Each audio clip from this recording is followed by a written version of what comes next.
On this video, I am going to continue in another law of Hammurabi, Hammurabi's law code. Uh, we've looked at the uh, epilogue and the prologue, looking at grammar analytically in an inductive way. And now I'm on law number 60. And it has to do with produce, agriculture law. By the way, the translator in the ancient Near Eastern text was Theophile Meek, Meek, who did a wonderful, wonderful job in translating the Akkadian. I would like to read his translation and then begin to look at the Akkadian, looking at each word. The translation went, when a seigneur or a man gave a field to a gardener to set out an orchard, the gardener set out the orchard. He shall develop the orchard for 4 years. In the 5th year, the owner of the orchard and the gardener shall divide equally, with the owner of the orchard receiving his preferential share. So with that translation, which is really been a wonderful help to me, I'm now going into the Akkadian. I read the cuneiform, but I would like to just look at the transliteration.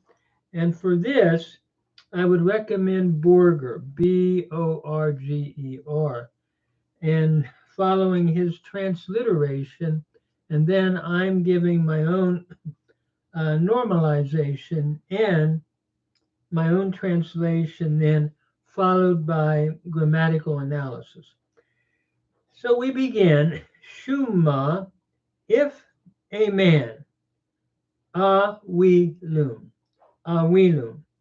if a man, a sha, capital A, period, capital S with a SH sound, a, with an accent, basically is the Sumerian for eklam. Eklam is the Akkadian for field. And here it is the accusative singular from eklu. And so it means if a man, a field for an orchard. Anna, Kiri 6 is the Sumerian with the capital Kiri 6, and Kirim is the Akkadian, looking at the meaning would be an orchard.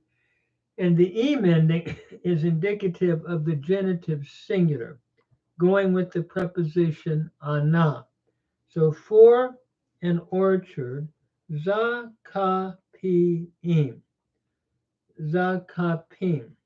Zakapim means to plant, from zakapu, to plant. And here we have G infinitive in the genitive with the ana here. For, to plant, ana nukaribim, to a gardener. Ana is the preposition to, and nukaribim means gardener. And again, we're in the genitive case with the em ending, the genitive singular, and ana as the preposition. So to a gardener, and this is from nukarubum, would be the nominative.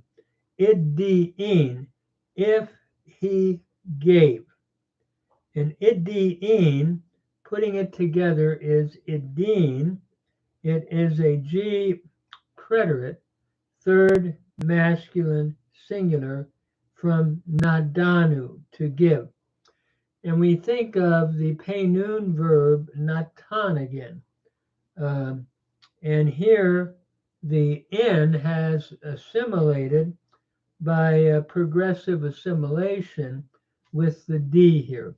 Similar to what we have in yintain, he will give, becoming yitain, with the noon assimilating into the tav in that cow imperfect of yitain from natan. So the one noon form acts the same, it seems to me, in Akkadian with this kind of assimilation that we have in Hebrew with the Paynoon verb. And so, if then a man, a field for an orchard to plant, to a gardener gives. So if a man gives, putting it in an English, fluent English, or more of a flowing English, if a man gives a field for an orchard to the gardener to plant, I want to point out one thing here. The verb occurs at the very end, where in Hebrew often the verb is at the beginning. And so it's interesting to look at this phrase. Then we go to the next line. Nu karibun, the gardener. And the Sumerian written beside it would be capital NU, period, capital KIRI, and then a 6, and that stands for Nu karibun, the gardener. And now we come from the nominative here with the ending to the accusative. The gardener, the orchard, kiri, 6 again, becoming kiram. It's the direct object. So the gardener, the orchard planted, is coop. Is coop is from zakapu, to plant. It's a G preterite, third masculine singular from zakapu. So if he gives, and that is the owner of the vineyard, to the gardener to plant an orchard, and he planted, we're told, the gardener planted then the orchard 4 years, mu for come, which is your Sumerian for 4 years, kiri, 6. And here again, that's the Sumerian. The Akkadian would be kiram. The orchard he shall grow. Ura abba. Ura abba is from uraba, from rabum, to grow. Here we have a G present with the doubling of the middle radical here, similar to the PL doubling of the middle radical in Hebrew. So if the orchard he had planted 4 years, the orchard then shall grow, from rabum, a final middle weak form. Inna hamushtim. Inna hamushtim, that is, in the 5th. And notice inna is taking the genitive here with hamushtim, which is the genitive for 5th. In the 5th year, an adjective, and notice hamushtum would be the nominative. So in the 5th sha'atim, in the 5th year, shatim is year, from shatu in Akkadian, and it is the genitive singular. So in the 5th year, BL Kiri 6. That is, the Lord, this is from Baalum, Lord, similar to Hebrew Baal, and here it's in construct with Kirim, two nouns in construct, much like what we have in Hebrew in the construct forms.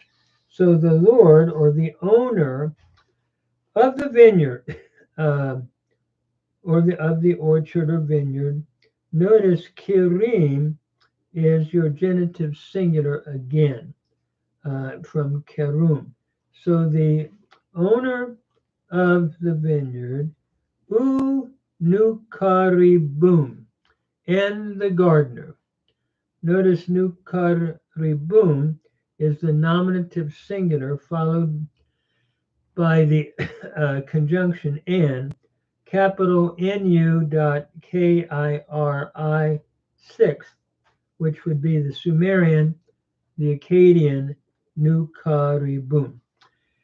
So the owner of the orchard or the vineyard and the gardener mitharish equally, izuzu, equally shall divide, from izuzu, meaning to stand, or in this case, divide, I think would be a fair translation.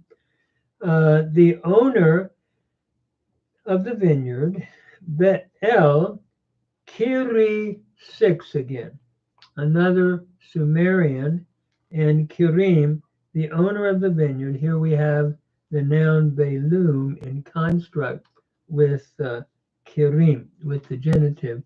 And we notice we shorten the form to Bel. So the owner of the vineyard, Zita, the Sumerian was Ha La Shu.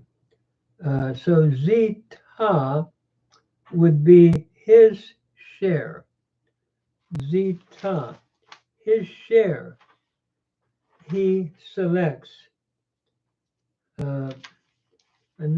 He selects his share. And I'm understanding this as an accusative singular from shittim or shittum. So his share he selects. And here we have in nasa akma. And my understanding of this would be from nasaku, to select. And looking at the form here, looking at a G present, third masculine singular, or G durative, he selects, and ma, he takes over, or he takes, or he shall take. E le ke, from leku, and again I'm understanding this as a G present, showing present durative action or futuristic action. So he will take, or he takes. So putting it all together then in a translation, if a man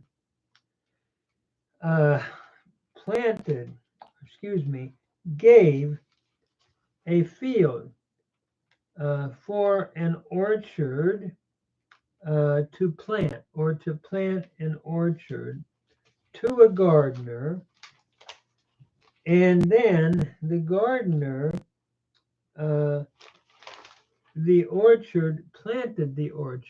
gardener planted the orchard 4 years. 4 years shall he grow, or shall it grow. That is, shall he grow the orchard, from rabum, to grow. And in the 5th year, in a hamushtim shatim, in the 5th year, the owner of the vineyard and the gardener, Bel Kirim U nakaribum, equally, mithari ish, equally, Izuzu shall divide the owner, Bel Kirim, uh, shall divide the owner of the vineyard, then his share he selects. And I'm taking this from Nasaku, to select. He selects and he shall take it, or he shall take, or shall take over from that selection. And that would be leku. So I think that's, in my understanding, why it was translated, and the owner of the orchard receiving his preferential share. So I'm going to stop there. I thought it would be interesting to show a parallel with the law of Moses in the Hebrew, and this is in Leviticus 19, and it's in verse 23, and it reads, V'hi tavo'u el eretz, and when you come into the land, unatatam kol eitz ma'achol, and shall plant all fruit, or every tree of food, all trees for ma'achal, every tree for food, the aratim arlato et pirio. This is sort of interesting. You plant every tree, all the trees for food, and you shall count its fruit as uncircumcised or as forbidden, which is sort of interesting. You don't do anything with it, similar to what we had in the Sumerian, or excuse me, in the Akkadian. And then 3 years it is forbidden. Shalosh shanim yeh lachem. It is forbidden to you. You don't take it or eat it. Aralim. It is like that which is uncircumcised, forbidden. Lo ye achel. It shall not be eaten. And if I'll stem here. And then, however, notice u vashana harvi'it yeye ko pirio. But then, in the 4th year, after you let it stand for 3 years, in the 4th year, all the fruit shall be holy. Ko pirio kodesh, hilulim le'Adonai. It shall be holy for giving praise, like a praise offering to the Lord. It's almost like that 4th year was like a tithe to the Lord, thanking the Lord for what had happened. Then we come back to the 5th year, which is what we found in the Sumerian text. I'm sorry, in the Akkadian. I keep saying Sumerian, in the Akkadian text. Uvashana ha'hamishit tochelu et pirio lehosif lachem tevuato. That is, but in the 5th year, you may eat its fruit, that it, for the purpose that it might increase or yield to you its yield, that it might increase its yield to you. Ani Adonai Elohechem, I am the Lord. So the parallel here, it's sort of interesting when I look at the two. The 4th year in the law of Moses was one where one would dedicate, it looks like, to the Lord. The 5th year, it could be eaten. And so in the 5th year in Akkadian, the same thing in the Akkadian text. It was to be divided, it was to be harvested, in the same here in the Mosaic text, in the Mosaic law. So at any rate, I just thought it was interesting to do a comparison in the ancient Near Eastern text by Pritchard does that comparison. And I thought that might be sort of an interesting study to look at the two in relationship to the two. You have to wait until the 5th year in both cases.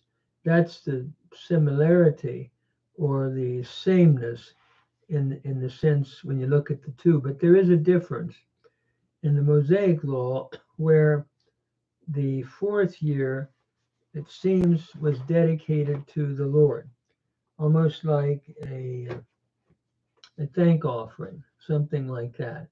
So at any rate, I'm going to stop here. I'm just slowly working my way through some of these to try to keep my Akkadian alive. I'm hoping it's helping somebody, but thank you very much.